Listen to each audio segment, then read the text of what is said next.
Yo, welcome back to the Mincemeat Carving Workshop. Apologies for not putting anything up in absolutely ages, but I've been very busy and just haven't had the time, if I'm honest. I've moved house, work's been really busy, and the internet connection on my new gaff is awful, like proper bad. I've had to try and find alternative methods of uploading YouTube videos. But I do intend on carrying on putting stuff up, and I will try and put stuff up as regularly as I possibly can, but currently I've just got a lot on my plate, so if you bear with me, I'll put out what I can when I can, yeah. So today, I've already been in the workshop. It's past lunchtime. I've just been home to go walk the dogs. But I'm just about to start another one of these, which is a coping stone with a weathering on the top here and here that meet with this mitre, and then it's got this mould that runs around, and then it's got this cheeky little stepped return. Yeah, right. So, well, here's the drawings. Bing! Yeah, we'll dive right in with this. Have I marked it up yet? No, I've only marked up one rebate on it. So I'm gonna get this marked up, and then I'll flip it over because it's got a couple of gnarly edges, so I've got to account for that when I'm marking it up. And then yeah, I'll get cracking, and you can come along.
Right, bed rolled cut, let's turn it over.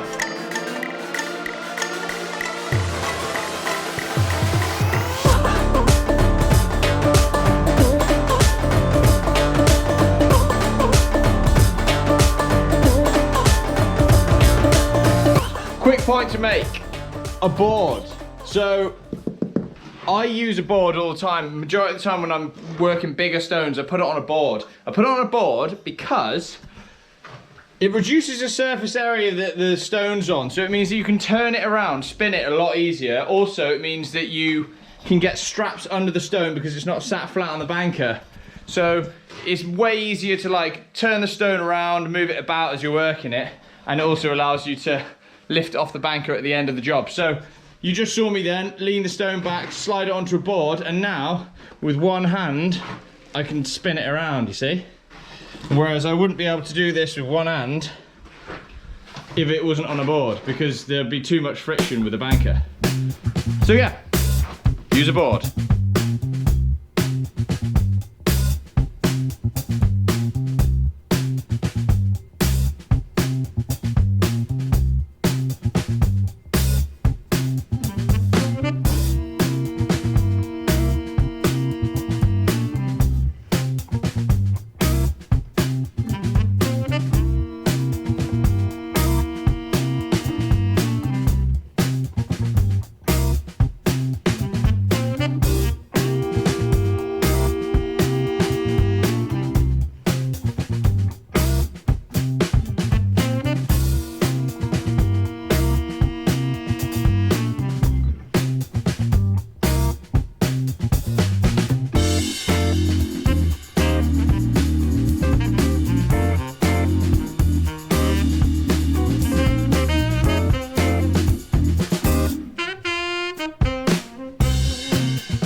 Right, in hindsight, I definitely wouldn't have cut this chamfer first. I didn't on any of the others, so I don't know why I did it on this one. I think I was thinking too much about filming and not about what I was doing. Either way, I cut this chamfer here, which has made this really awkward because I kind of had to work blind on this. And there's no really real way of checking it. So I've kind of just worked off of getting that mitre straight and worked it in that way. So not ideal. In the perfect world, I wouldn't have put this chamfer on first here, and I would have the profile drawn on here, and I could square it in from this direction, I could square it in from that direction. But unfortunately, I didn't do it that way. And also, unfortunately, the camera time-lapse didn't start time-lapsing when I videoed it. So I haven't got me actually working that out on video, unfortunately. But whatever, we'll move on, it's fine. Either way, we got that Cavetto put in now. So I'm gonna finish this off, just a few chamfers on the top, and then we'll work off, draw a mitre on here and work off that mitre from the straight there to the mitre there. I hope that made sense. Either way, let's crack on.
Right, that's this done, that done, that done. Right, now we'll draw this mitre on and we're going to work between the mitre line and this section on the end.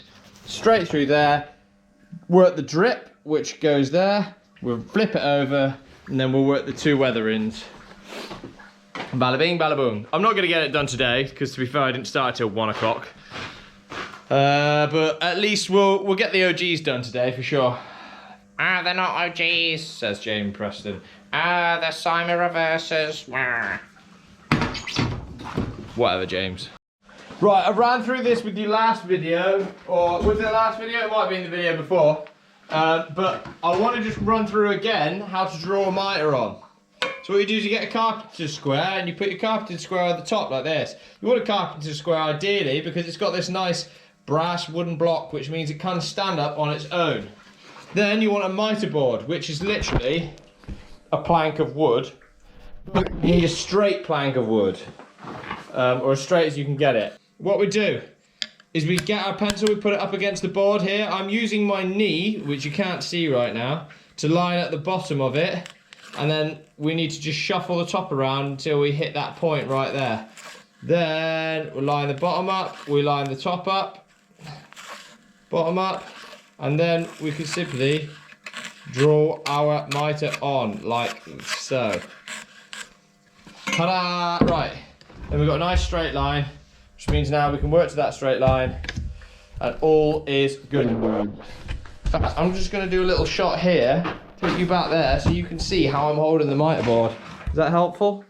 Yeah, you can see how I'm holding the mitre board. So, square on the top, mitre board up against it, like that.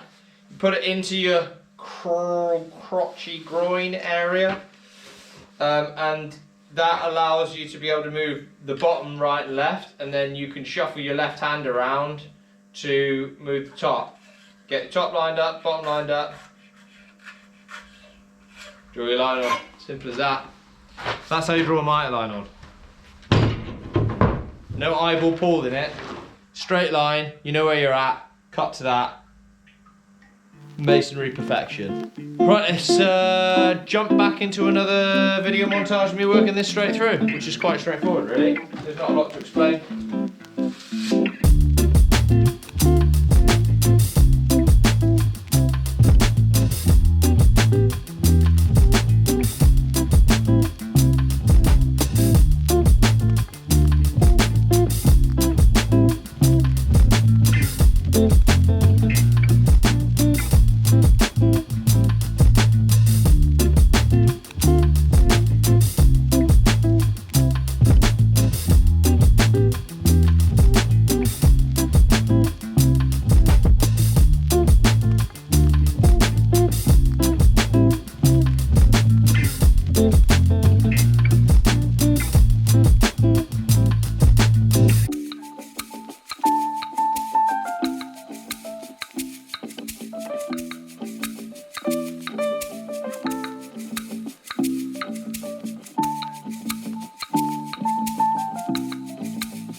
That's me done for the day. It is a Friday afternoon.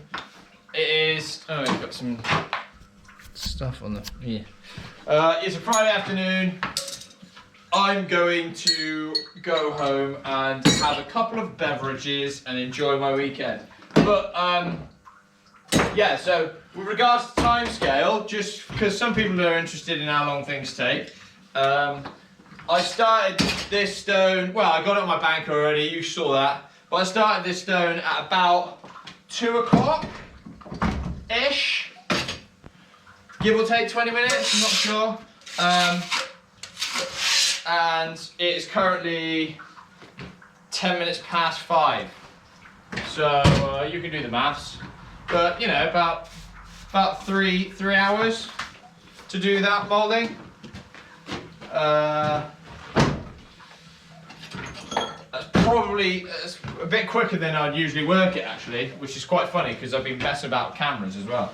But yeah, some people are interested in timescales, and to give you some kind of gauge on timescales, let's call it 4 hours. 4 hours.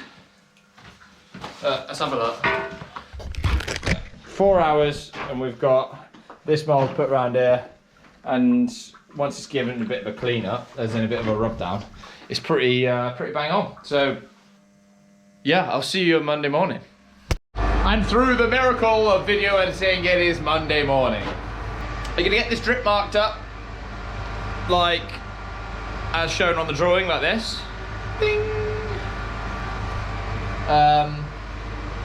We're gonna get the drip marked up, get the drip really quickly cut, flip it over, cut the weathering, put it on the pallet, and pick up another one.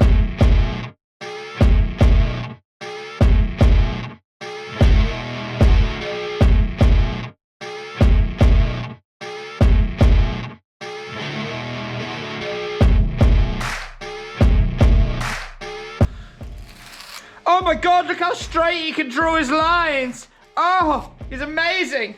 No, he's scribed the line and then put a pencil in it. That's all he's done.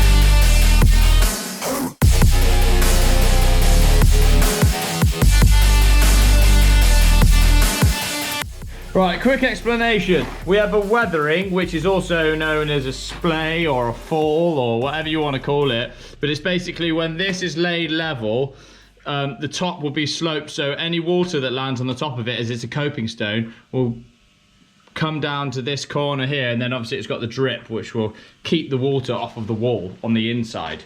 So we've got this slope coming down this way, and then we've got this slope coming down that way. So this needs to come in and then like pivot on this corner essentially, and this will come in this way here. And this line marks our internal mitre, which is very subtle.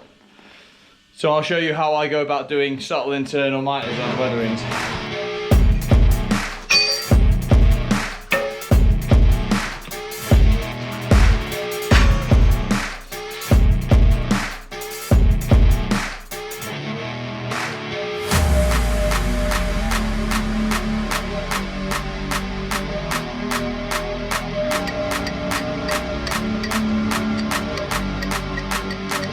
I can see this line from above now. I know that seems weird, but when using a grinder it makes sense. But I can come in now with a grinder and I don't have to like keep looking down on the side to see where my line is. I know where my line is because you just keep working it down until the rough is gone. Yeah, little cheeky trip. Trip, tip, tip.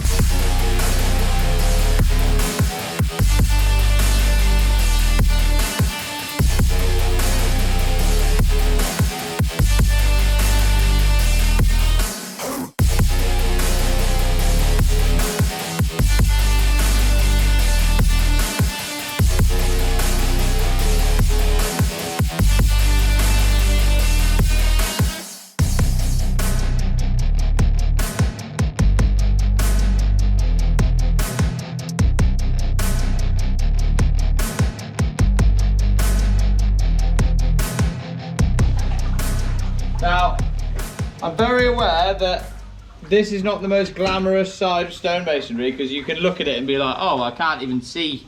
You probably can't see very well on camera. But this kind of masonry is, a lot of standard masonry is just weathered copings and stuff. So it's something that as a banker mason, you kind of have to get used to, and you have to get good at doing.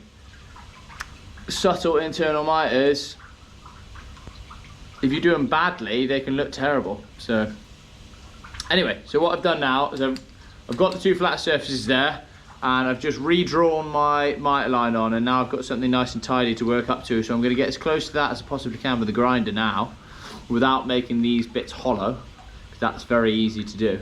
If you linger over one space for too long, then you'll grind the face down, which you don't want to do. So I'm just going to use the tip of the blade now to try and get as close to that mitre as I possibly can. and then we finish it off with rubbing blocks and chisels if we need to.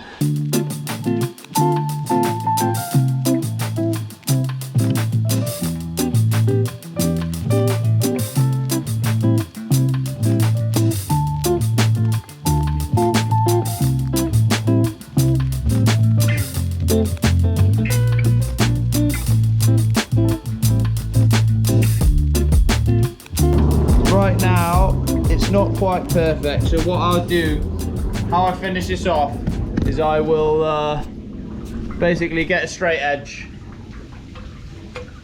and then a Sintri rubbing pad, which is like,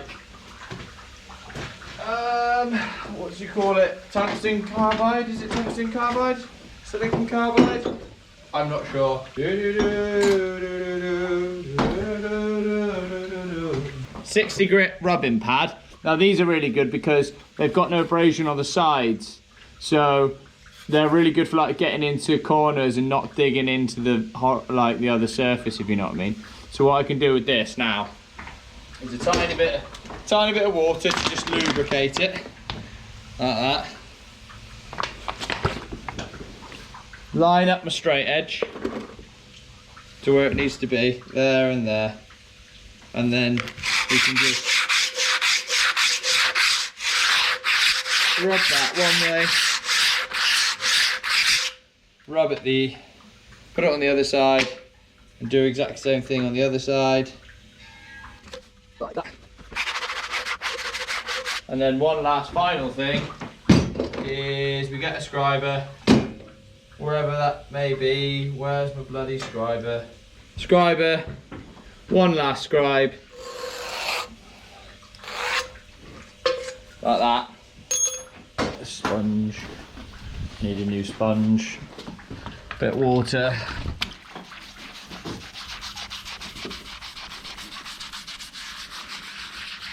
Makes a really nice internal miter. Perfect. Right, I'll just give that a quick polish with a 60 grit flexi pad. Make sure all the seam faces are nice and clean, and then put it on the pallet. Job done.